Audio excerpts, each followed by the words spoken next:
Hi there, thanks for checking out our channel. This will just be a kind of an overview of this unit, testing it, showing how it works and stuff. This is a Cyclops Champ. This particular one is the AC 120 volt model. They do make a 12 volt variation of this unit as well, but this is the 120 AC voltage one. Cyclops is a American-made fence charger sold here in the States. It's made by this place here called Taylor Fence. They're down in Alabama. A little small mom-and-pop family operation that makes these things. And that's all they do. They just make fence chargers. They don't make insulators. They don't make wire, anything like that. They just make fence chargers of, multiple sizes, power-wise. All their units are physically the same shape and size. They just change all the guts up on the inside and make one stronger or weaker or whatever. Even their 12 volt ones are like this. They have some solar ones, but they are made to go inside of like a solar box with the solar panel on, as a lid for it. That's how most of them are sold like that. But that's on another deal. But we're going to get in this thing and then just show you a little bit about it. If you've got one of these things, Cyclops Champ, or if you've got another model of a Cyclops, bigger or smaller, we work on all of them. We give you a free quote, and we don't charge you, anything for looking at it, but we give you a 1.5 year warranty on all the repairs that we do to a unit. And we work on all brands out there, whether they're still made today or they were made 70 years ago. We work on anything. It's always a free quote. And anything we work on, no matter the age of it, does still get our 18-month warranty. So if it's a 40-year-old unit, 20-year-old unit, you're going to get an 18-month warranty on the repairs. Lightning damage is a part of that warranty as well. So, well, we will get into this thing, show you a little bit about it on the operation of it, which is pretty straightforward. Go to our website if you think about it and want to. It's fencerfixer.com. Fencer and Fixer is both spelled with an F as in Frank, and I'll have a little thing down in the description box area down below that you can click on and find us that way. Find out more about us, where you can ship it to and all that kind of stuff. Alright, well, on this unit there's not much to it. It's got one little light there that flashes with every pulse, and this does have a function to it other than being a flashing light. It does have a function to it. If this light stops flashing while you're hooked up to the fence and ground, but you can still hear the unit click, then this would tell you that typically it means you got a dead short somewhere, because it takes a pretty good load to drag a Cyclops unit down in general. I mean, look, it's a 5 output joules with 6.3 stored, so it's packs a fairly good punch. It's not the biggest they make, but it's not the smallest either. If you're uncertain if this has got a problem or not, the light's not flashing, but you can still hear it clicking, the first and easiest thing to do is to unplug it, disconnect, loosen the knobs up, pull your wires off, and then plug it back in. If the light goes back to flashing, typically that means you've got a dead short somewhere that's dragging it down. Now, it could be some issue inside, but typically not, but it's a possibility still. If you unplug it, unhook everything from it, plug it back in, it starts clicking, but this light does not flash. The first thing you want to check is this fuse over here. Now, these Cyclops AC models have 2 fuses on them, and they're external. Just a little cap there you push in and turn, and the fuse comes right out, and it does come with a couple spares. The left side and the right side take 2 different size fuses. This particular one on this unit takes a 1/2 amp fuse on the AC cord side, and this one over here takes a 1.5 amp fuse on the fence side. So some people will call us up and talk to us, and they said, well, on my ground side fuse it's bad or it's good. This, just as an FYI, this fuse over here, this fuse mount here, that it does not tie into your ground. Even though it's on the same side of the case as your ground, it actually internally ties into your power cord area. It doesn't tie into your ground at all. But this one over here, this fuse, this does tie into your fence. So if you plug it in with nothing hooked up to it, and light still won't flash, and it is indeed making the clicking sound, the first thing, easy thing to check is this fuse. So you just push and turn, pull the old fuse out. You can look at it, you know, see if it's good or not. Sometimes just by looking at the fuse, it's hard to tell if that filament inside there is blown or not, because sometimes it looks intact here, but it could be broke inside here or here on the silver part. So the way to test a fuse, besides throwing a new one in there that you know is brand new and you know is good, is to use a meter. Doesn't have to be this type of, this fancy of a meter. This is what we use here. But you just want to find a multimeter that can test ohms or continuity, and you look for that little symbol there, which is like a beeping sound. Or if you don't have that symbol, go to your ohm symbol, which is that little symbol there. And this is an auto range meter, but if yours isn't auto ranging like this one is, just find the lowest setting on the ohms. It really won't matter, but find the lowest setting on ohm that you have and just go across the two metal parts of the fuse. And if the fuse is good, it'll read very little ohms, like 0 point something ohms, very, very low ohms. Or you can go to the little beeping symbol there, and it does the same thing basically, but it beeps at you telling you, okay, I've got continuity there. That means the fuse is good. So, and then, so if you test a fuse, like, oh, it looks good, but I can't tell if it's bad or not, you know, you can test it, or pull it out, and pull out the spare one that comes with it. And this one's missing one, so I must have replaced the one, because usually it comes with 2 spare fuses on each side, but this one's only got 1 spare fuse, so they might have had to replace the fuse once already.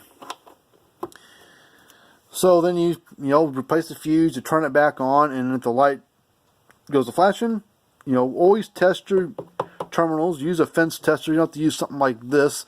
Use a flashing light tester if you want, or a digital fence tester is the preferred way. That way you know exactly what you're getting. Or if you don't have a tester, you can use a little screwdriver or 2 screwdrivers and just touch, you know, loosen the knobs up, go across the studs that the knobs twist on, you know, screw onto, and just go across and get real close and see if it shoots a spark across that gap. If it does, it doesn't really tell you. It tells you that you're getting something, but you never know if you're getting all the power or 30%. But these throw a pretty good spark, so if it's pretty loud snap, you're safe to bet that it's good to go. So we're going to go across this unit here, and I would say we're going to get 8,000 volts or higher. I would say, I would hope. We're getting, it says 10,000. I don't know if it's exactly that or not. These meters, when you get these bigger joule, higher output units, this meter is electromechanical, so it feels the power coming in. So sometimes these bigger, powerful units will peg the meter out every time, even though it's only putting out 9,000 volts. I don't have a digital one here handy to test it with, but now we'll just take a we'll show you the spark test. The next thing I'm going to do after I do the spark jump for you, I've got a couple loads here that I will hook up to this, one load at a time, to simulate a stress on it. And we'll use this meter, because then you can see how this one before went all the way to 10, a little over.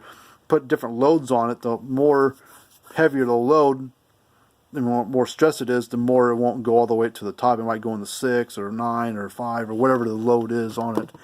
But we'll do that here in just a second. I'm going to get find a couple screwdrivers that are long enough to touch each other. Okay, that'll work.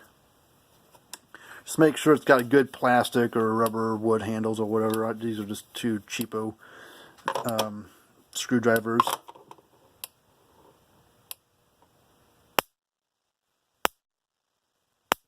So that's another way to test it, see if it's good or not. Turn it off real quick. I'm going to do the load test with it now. I'm going to hook up this meter first, and I'm going to clip it onto here. And then I'm going to leave a little metal exposed on the little alligator clips. I'm going to take this load here that I've got. This is a 500 ohm load, standard load that a lot of brands use on getting you some spec sheets and getting some idea of what it's going to bring it down to. It's a standard load a lot of brands will use. And they say roughly 500 ohms is roughly the maximum resistance an animal can put onto the fence that the charger feels. So this would be like if an animal's touching it, what they're going to feel. Thought I heard somebody outside. Alright, so you can see the meter there. It's going about 10 or a little higher. So now I'm going to put a 500 ohm load. And the closer you get to 0 ohms between fence and ground, the more of a load it puts on, because 0 ohms is the dead short, like a fuse. So we're going to put a 500 ohm load. You see it drop down to about 9, about as far up as it'll go. Take the load away, goes back up to 10. So 500 ohm load didn't hardly phase it. Now this load is 150 ohm load, so this is closer to 0, so it's a heavier load. Now 500 dropped it down to 9. I would say 150 ohms going to drop it down to between, I would say 7, maybe 6. I don't know, we'll find out. It says it's a little over 7, about 7, 7.5. So you can see how a heavier a load is, the more it drags on your charger. But like this was 150 ohms. I mean, I can go 10 ohms. That would really drag it down, but I don't have a 10 ohm load to put on there. But the other thing you'll see is, put that right there so you can see the light flash plus the meter. I'm going to do that little spark jump, but I'm going to do it with a my tester on there, and I will put a just a dead short. I'm going to take a wire, touch the ground, and touch the hot, and you'll see how what's going to happen. That light's going to go out, and that voltage will be darn near nothing at all, or will fall down to nothing. But as soon as you fix your problem, you know, turn the charger back on, that light should go back to working. So we're going to dead short this. So we're going to put a really dead short on. See, the voltage is dropping.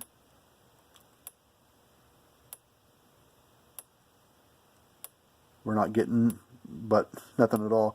And light's not flashing anymore. But as soon as you fix your problem, voltage jumps right up, light goes to flashing. I'm going to try something else. I'm going to see if I can get a little spark jump on it, see if that makes a difference on the light.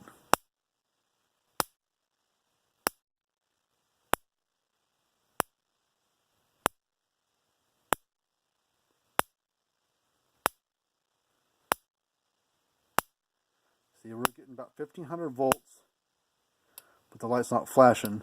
So it probably takes about 3,000 to 4,000 volts, I would imagine, to make that light flash. So if that light's flashing while you're hooked up to your fence, you know that you've got at least, I'd say, 3,000 to 4,000 volts or higher going, you know, coming out of the charger and hopefully going to the fence. Now, one thing that happened to a guy not too long ago is we fixed a unit, a Cyclops unit, I think it was a Super. Fixed it for a guy and sent it back to him, and he tested the unit when he got home just to make sure it was working, make sure nothing happened in shipping, and he was getting like 8,000 volts out of it or whatever he's getting. Hooked up to his fence, and light was still flashing. He's tested across, because when you have these knobs all the way turned on or all screwed down, there's a little stud right here, so he was able to put his tester still right on those little silver studs there. And his charger showed, I think, like 6 or 7 right here, but out of this fence he was getting like 3,500, like 3.5 or 4.5. It was a bit lower than what this charger was showing. He says, why is that? Why am I losing that much? You know, I'm not having a 2,000 volt loss between the charger and the fence. And I said, well, whether the charger's putting, when you have it hooked up, where the charger is showing here, what's hooked up, that should be what's on the fence. So if it shows 8 here, you know, say 10 here with nothing hooked up to it, hook the fence up, it shows 7. 7 should be what's at the fence. I mean, you have a little low because dragging that from 10 down to 7, but what should be on the fence should be what's showing up here when you had the fence hooked up, because there's load from the wire, grass on the fence, you know, a little short insulator cracked or something like that, dragging it down. But he was getting like 4,500 volts, something quite a bit less than what he was getting here. He's like, man, I need a little bit more voltage than that. What can I do? I said, well, what kind of you know, what's your ground system like? And he had like 2 ground rods that were like 4 foot, 5 foot deep, you know, 4 foot apart. I said, man, that's, he said, well, it's worked in the past. And I said, well, I said, you probably don't have enough ground ground rods for it, or they're not spaced far enough apart, or something like that. They said they've been in the ground for like 10 years or something, like 5-10 years. I said, well, I don't know what to tell you on why they're not working right now. I said, but what I would do is, because you got a loss of 2,000 volts between your charger and the fence. I said, if you got more ground rods, I said, what I would do, this is what I told them, I said, if you got 2 ground rods that are 4 foot deep, or 6 foot deep, 4 foot apart, wherever he had them at. I think that's what he had them at, 6 foot deep and 4 foot apart. I said they need to be 10 foot apart, is what Gallagher, Speedrite, all these guys recommend 10 foot spacing between each ground rod if you can. 8 to 10 foot. You get them too close together, they don't, the ground system's blending together and it's not able to bounce off of one another and spread that out further. So to the charger, if you got them too close together, you could physically have 5 ground rods that are a foot apart, let's say. But if they're too close together, the charger might think you've only got 1, 2 ground rods because it's so close together. So 8 to 10 foot apart is what most of the big brands recommend on the ground system. And the bigger the joule a unit is, the better the ground system's got to be. And so I said, well, you got those 2 ground rods there, 4 foot apart. So leave them be, leave those there. Don't dig them out, pull them out, space them apart further unless you want to. I said, just go get 2 more ground rods, galvanized ground rods that are 6-8 feet long, and knock them in the ground as deep as you can. And I said, make sure on that second ground rod that you've already got in there, go 8 to 10 foot away, knock it in the ground, go another 8-10 foot away, knock that second one in the ground. So that way you got a total of 4 ground rods now. And this daisy chain all 4 of those rods together, and with some galvanized ground rod clamps, leftover high tensile fence wire works real well to tie the ground rods together. And I said, let me know how that turns out, and go back and retest your charger at the terminals here, and then also retest your fence as well after you hook all that up. Well, he sent me pictures after the fact, texted them to me and sent me pictures. And after he did that, he tested the charger beforehand. It was getting like 6.5, something like that. It was less than 7. So getting like 6, say 6.5 here. When he put those other 2 ground rods in and tied them back into the other 2, so he had 4 ground rods wired together with a single strand come out of here down to his first rod, and all the other ones are daisy chained together. His charger was showing 8.5 here, and he was getting like 9.5 on the fence. And I was like, wow, he said, that was just for adding 2 ground rods. I said, exactly. You've got to have a good ground system for a charger to run efficiently on the fence. You could spend, $15,000 or whatever, $5, $10, $15,000 on a whole bunch of fence stuff. Build the perfectly built fence, or a contractor comes out and quotes you $10,000 to build a perfectly built fence. If you've got a pretty good sized unit, and the ground system's just not adequate enough, and you say, we can get by with 2 or 3 or something like that, and all of a sudden your fence just isn't performing because the charger can't put out all the energy out to the fence because some of it's getting either lost inside or lost on the ground system. And so, the better the ground system is, the better the whole system's going to run. And the bigger the unit is, or the drier the soil is, the better the ground system's got to be. Get that full potential out of the charger onto the fence. So, so that's what he ended up happening, and that's been 3 weeks ago, and I haven't heard back from him since. But besides those pictures, he sent me a day or 2 later saying, "Hey, I got 9.5 on my fence now. I've got 8.5 right on my charger." So he's actually, for whatever reason, gained a little bit from the charger to the fence. I don't know if it's why that happened exactly. It's a electric fence phenomenon, I guess. But anyways, he gained a lot of voltage on his fence, or on his charger, and gained a whole bunch on his charger and on his fence. He went from 6.5 up to 8.5 on his charger when it's hooked up to the fence.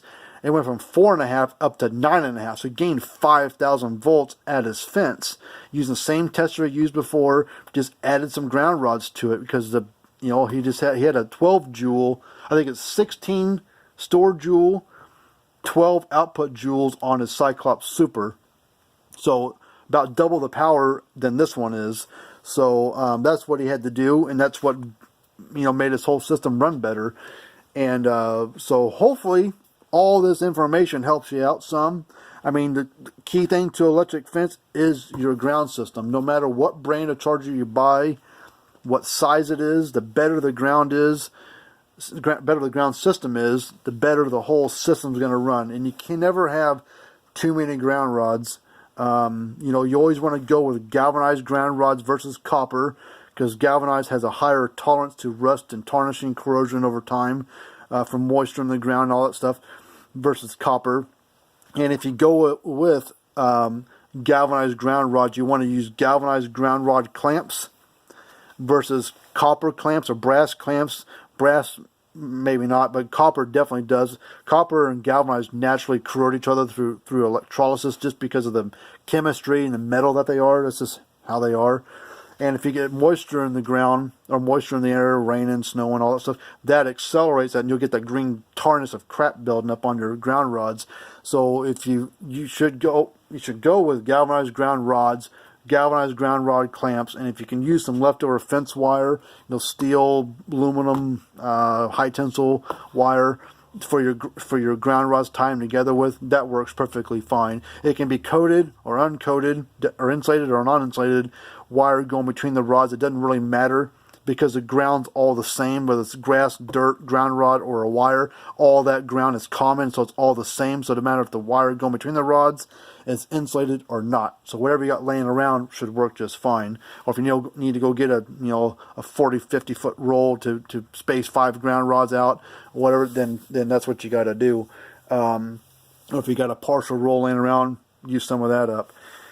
Well, anyways, this was just an overview of electric fence stuff and how to test one, and the grounding, and some stories I've dealt with people over the recently. But if you've got a Cyclops, or if you've got questions about a unit that you've got, just don't hesitate to call us, email us, text us. You can do that as well on the phone number on our website. You can call in, text the number, come straight to me. I'm a one-man show, so all these videos and all these repairs and stuff that we do is all done just by one guy named me.